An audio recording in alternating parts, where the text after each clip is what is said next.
रूस अमेरिका को एक दूसरे के खिलाफ खड़े होने की एक और वजह मिल गई है।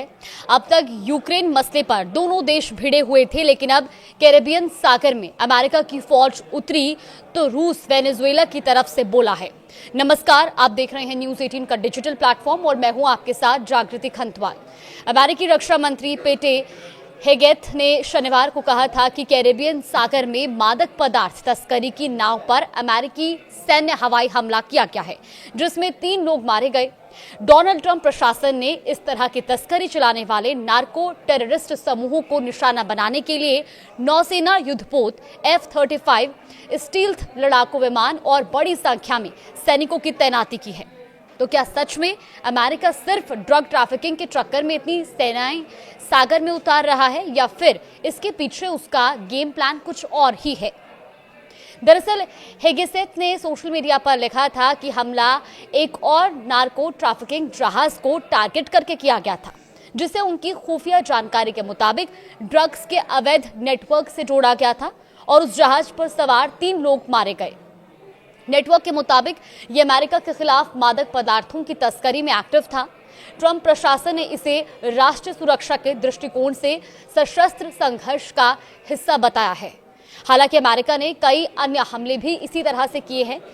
इस अभियान के तहत अब तक कम से कम 15 नाव को निशाना बनाया गया और मौतों की संख्या 60 के पार पहुंच गई है।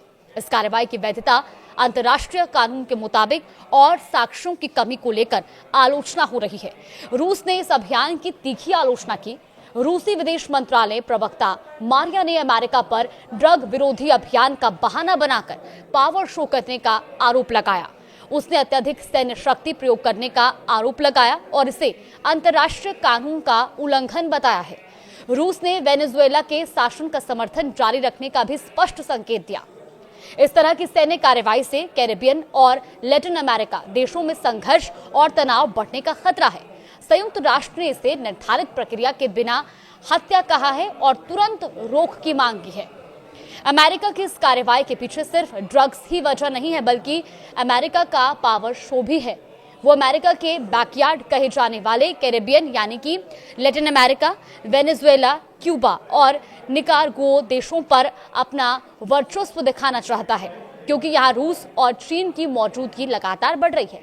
जब रूस को अमेरिका अलग थलग करना चाहता है, तब रूस और वेनेजुएला के बीच तेल और रक्षा सहयोग हो रहा है। इस कदम के जरिए अमेरिका रूस के साथी देशों को भी संदेश दे रहा है। ऐसे में ये इलाका शीत युद्ध का मैदान बनता हुआ दिख रहा है। इस खबर पर आगे भी अपडेट जानने के लिए आप देखते रहिए न्यूज़ 18।